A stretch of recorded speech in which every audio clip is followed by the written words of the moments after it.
वंदे मातरम। आज हम लोग देखेंगे मानव जीनोम परियोजना। तो सबसे पहले हम ये जान लेते हैं कि जीनोम क्या होता है करके, है ना।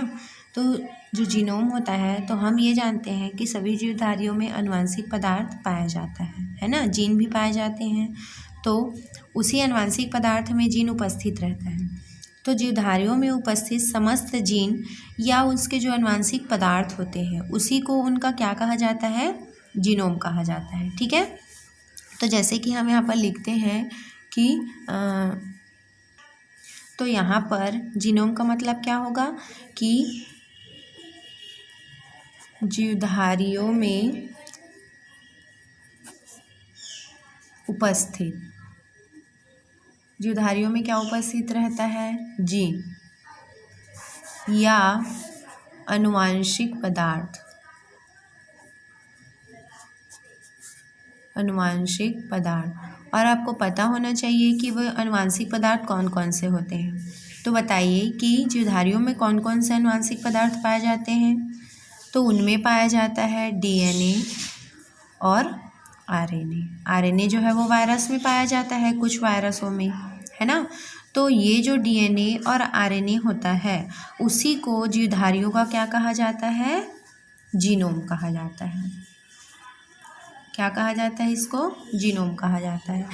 तो यहाँ पर मानव जीनोम परियोजना यानी कि जो मानव का जो जीन है, डीएनए या आरएनए, है ना, उसमें कितने नाइट्रोजन क्षार उपस्थित हैं या उनके अनुक्रमों का पता लगाने के लिए ही एक परियोजना लागू किया गया, जिसको नाम दिया गया मानव जीनोम परियोजना। ठीक है। इसकी शुरुआत कब हुई थी, तो इसकी शुरुआत हुई थी 1 अक्टूबर 1990 में, है ना।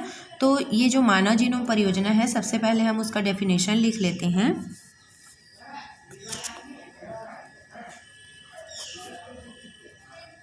मानव जीनोम परियोजना, क्यों इस परियोजना को लाया गया था, है ना। तो यहाँ पर हम लिख लेंगे कि मनुष्य में या मनुष्य के जीनोम यानी कि उनका डीएनए और आरएनए में उपस्थित, है ना,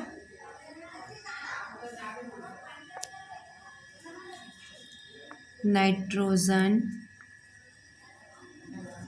क्षार। क्योंकि डीएनए में क्या पाया जाता है, प्यूरिन और पिरामिडिन पाए जाते हैं और उसी को क्या कहा जाता है, नाइट्रोजन क्षार कहा जाता है। और डीएनए में कितने प्रकार के नाइट्रोजन क्षार होते हैं, डीएनए और आरएनए में दोनों में 4 प्रकार के नाइट्रोजन क्षार पाए जाते हैं, जैसे कि एडेनिन, ग्वानिन, साइटोसिन और थाइमिन। उसी तरीक़ा से आरएनए में थाइमिन की जगह यूरेसिल होता है ना। तो इन्हीं जो नाइट्रोजन क्षार है उसी के अनुक्रम, नाइट्रोजन क्षार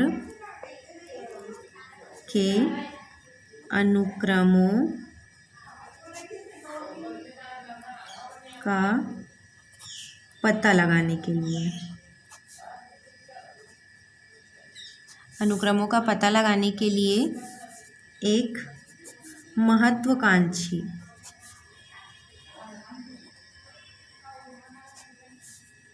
योजना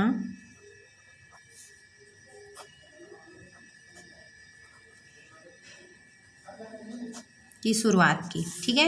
इसी योजना को कहा जाता है, इसी योजना को क्या नाम दिया गया, मानव। क्योंकि यहाँ पर मानव के जीनोम का जो नाइट्रोजन क्षार है उसके अनुक्रमों का पता लगाया जा रहा था, इसीलिए इसका नाम रखा गया मानव जीनोम परियोजना। इसी तरीके से चावल का भी किया गया, क्योंकि चावल जो है वो मनुष्यों का भोजन का मुख्य स्रोत है ना। इसीलिए उसके भी जो नाइट्रोजन क्षार, उसके जो जीन है उसका भी पता लगाने के लिए चावल जीनोम परियोजना भी लाया गया था, है ना। तो इसकी शुरुआत देखते हैं। इसकी शुरुआत जो हुई, मानव जीनोम परियोजना की शुरुआत हुई थी 1 अक्टूबर, है ना, 1990 में। और ये पूरा कब तक हुआ, तो ये पूर्ण हुआ था 26 जून सन 2000 में, है ना। यानी कि 1990 से स्टार्ट हुआ था और 2000 तक इसमें पूरी तरीक़ा से नाइट्रोजन क्षार किस अनुक्रम में होते हैं उसका पता लगाकर इस परियोजना को क्या कर दिया गया था, समाप्त कर दिया गया था, है ना। तो हम यहाँ पर देखते हैं कि इस परियोजना का उद्देश्य क्या था, क्यों मानव जीनोम परियोजना लाया गया था। यहाँ पर हम सबसे पहले ये देख लेते हैं कि जो जीनोम होता है ना, क्योंकि ये जीनोम जो है वो आपको एक नया वर्ड दिख रहा होगा, अभी तक आप जीन के बारे में पढ़ रहे थे। तो जीनोम जो है वह क्या होता है, जीनों का एक समूह होता है ना। उसमें बहुत सारे जीन होते हैं तो उसके एक समूह को कह दिया जाता है जीनोम, ठीक है। तो जो जीनोम है वो क्या होता है कि मतलब जो भी शरीर को बनाने या उसकी विभिन्न क्रियाओं के संचालन संबंधित जीन इसमें पाए जाते हैं, ठीक है। तो यहाँ पर हम लिख लेंगे कि जीन का समूह होता है करके, जैसे कि ये क्या है, डीएनए है। अब डीएनए में यहाँ पर नाइट्रोजन क्षार इस तरीके से लगे होते हैं, एडेनिन के साथ थायमिन और साइटोसिन के साथ ग्वानिन ऐड होता है, ये आपको पता है। तो ये जो नाइट्रोजन क्षार है, अब जैसे कि यहाँ से लेके यहाँ तक क्या है, एक जीनोम है, तो यहाँ पर बहुत सारे जीन उपस्थित होते हैं, है ना। लगभग उनकी संख्या क्या हो सकती है, 30,000 भी हो सकती है, ठीक है। तो एक जीनोम में क्या हो सकता है, 30,000 तक जीन उपस्थित होते हैं, ठीक है। तो यहाँ पर जो जीनोम है वह जीन का क्या होता है, एक समूह होता है। और जीन क्या होती है, तो ये जो जीन होती है वह डीएनए की इकाई होती है, यानी कि जो डीएनए बनता है वह जीन से ही मिलकर बनता है, ठीक है। और उसमें जो डीएनए में जीन की जो संख्या होती है वो बहुत सारी होती है। तो एक डीएनए में 3 बिलियन तक, अभी तक ज्ञात किया गया है कि 3 बिलियन तक जीन पाए जा सकते हैं, है ना। कितने बिलियन, 3 बिलियन तक, मतलब नाइट्रोजन क्षार उपस्थित होते हैं। ये जो डीएनए की जो इकाई है वह क्या है, ये है नाइट्रोजन, क्योंकि डीएनए किससे बना होता है, नाइट्रोजन क्षार से ही मिलकर बना होता है। तो नाइट्रोजन क्षार का समूह होता है ये। तो इस डीएनए में कितने नाइट्रोजन क्षार पाए जा सकते हैं, तो 3 बिलियन तक नाइट्रोजन क्षार पाए जा सकते हैं, जिसमें से, है ना, इसमें से कितने एक्टिव होते हैं, तो 3 बिलियन बहुत होता है ना। इसमें से 30,000 ही क्या होते हैं, एक्टिव होते हैं, है ना। मतलब 30,000 नाइट्रोजन क्षार ही क्या करते हैं, क्रिया करते हैं, ठीक है, या सक्रिय जीन होते हैं। अब हम देखते हैं कि इसका उद्देश्य क्या है।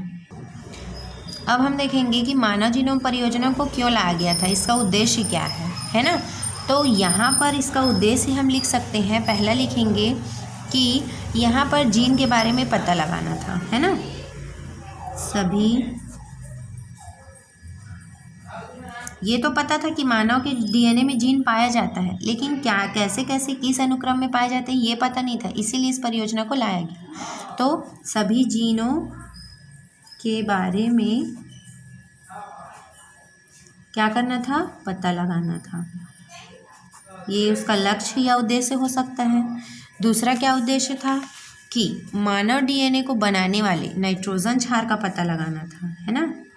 डीएनए किससे मिलकर बना होता है, नाइट्रोजन क्षार से ही मिलकर बना होता है।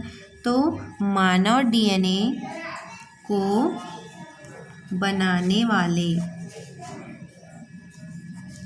नाइट्रोजन बेस या क्षार उसी को बोलते हैं, ठीक है। तो उसको क्या करना था, पता लगाना था, नाइट्रोजन क्षार का पता लगाना था। क्योंकि हमको पता है कि 4 नाइट्रोजन क्षार पाए जाते हैं, लेकिन वो किस अनुक्रम में होते हैं, किस तरीके से जुड़े होते हैं, ये नहीं पता था। तो इसका भी पता लगाना एक उद्देश्य था। उसके बाद जो जानकारी प्राप्त हुई मानव परियोजना के अंतर्गत, जो भी जीनों के बारे में जो जानकारी प्राप्त हो रही थी, उस आंकड़े को भी रखना तो आवश्यक था, है ना। तो उसको, उन जीनों का जो आंकड़ा था, है ना, या उनकी जो जानकारी थी, उसको आंकड़ों के रूप में संग्रहित करना था, ठीक है। तो यहाँ पर लिख सकते हैं हम, सभी जानकारी, जितने भी इस आनुवंशिक पदार्थ से जो जितने भी जानकारी प्राप्त हुई इस परियोजना के अंतर्गत, उन सभी जानकारियों को आंकड़ों के रूप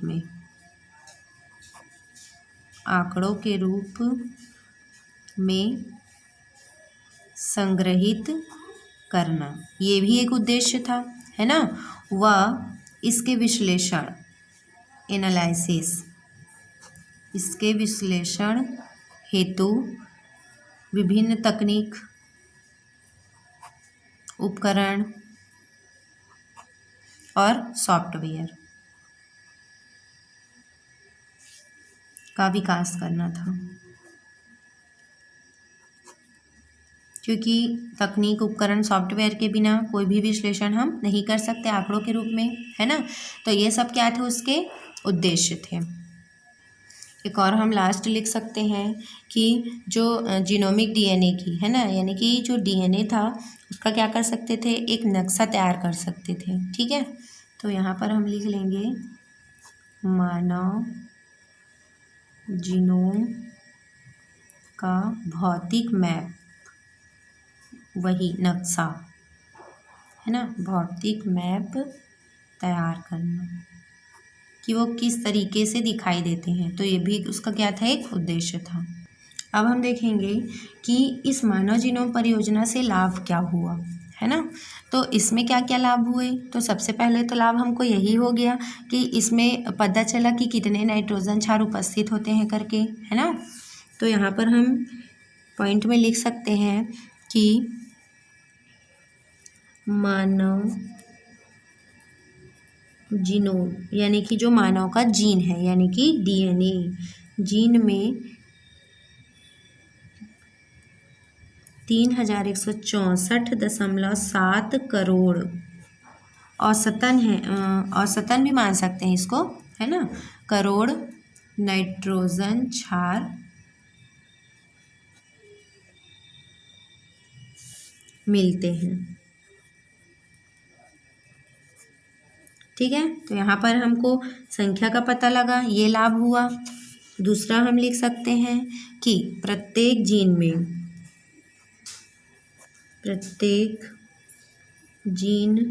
में औसतन 3000 नाइट्रोजन क्षार पाए जाते हैं, है ना। मतलब यहाँ पर ये लाभ हुआ कि जो जीन होता है, डीएनए में जीन प्रेजेंट होता है, जीन में ही लक्षण उपस्थित होते हैं या सूचनाएं उपस्थित होती हैं जो एमआरएनए के द्वारा प्रोटीन का निर्माण करते हैं। तो जीन में औसतन यानी कि 3000 से कम ज़्यादा हो सकते हैं नाइट्रोजन क्षार पाए जाते हैं, तो ये भी हमको पता लगा, ठीक है। मनुष्य में सबसे बड़ी जीन, क्योंकि जीन तो है ये तो पता है, लेकिन यहाँ पर ये लाभ हुआ कि सबसे बड़े जीन के बारे में पता चला। तो सबसे बड़ा जीन होता है डिस्ट्रॉफिन, है ना। मानव में सबसे बड़ा जीन कौन सा होता है, डिस्ट्रॉफिन होता है, जिसमें 2.4 करोड़ नाइट्रोजन क्षार पाए जाते हैं। मतलब जितना अधिक नाइट्रोजन क्षार जिस जीन में पाया जाएगा वो जीन सबसे बड़ा होगा। तो जो सबसे बड़ा जीन डिस्ट्रॉफिन नाम का जो जीन, उसको डिस्ट्रॉफिन नाम दिया गया है, उसमें नाइट्रोजन क्षार की संख्या थी 2.4 करोड़ पाए जाते हैं। तो ये भी हमको पता चला डिस्ट्रॉफिन के बारे में, है ना। फिर अगला पॉइंट हम लिख सकते हैं कि कुल जीन की संख्या, ये पता है कि 3 बिलियन तक हो सकते हैं डीएनए में जीनों की संख्या, लेकिन एक्टिव कितने होते हैं, तो एक्टिव कितने बताए थे, 30,000। तो जो एक्टिव है उसी की संख्या ज्ञात किया गया है कि कुल जीन की संख्या 30,000 है करके, है ना। फिर जो खोजे गए जीन थे, जितना भी जीन खोजा गया खोजे गए जीन का 50% यानी कि आधा जीन, खोजे गए जीन का 50% जीन के कार्यों के बारे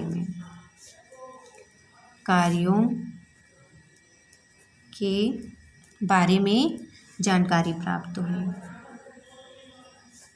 कि जो जीन है वो कौन कौन से कार्य करते हैं करके पता चला, है ना। तो ये भी उसका एक लाभ है। लेकिन कितने परसेंट? 50%। जो जितने भी जीन खोजे गए थे यानी कि 30,000 जैसे कि जीन खोजे हैं, तो उसमें से 15,000 जीन के कार्यों के बारे में जानकारी प्राप्त की गई। ठीक है।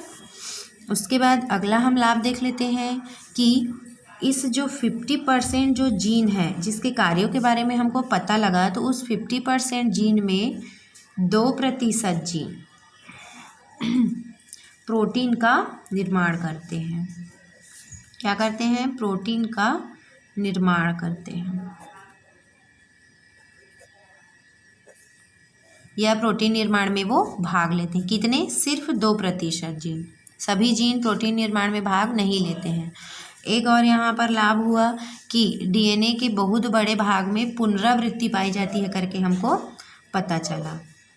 डीएनए के बहुत बड़े भाग में पुनरावृत्ति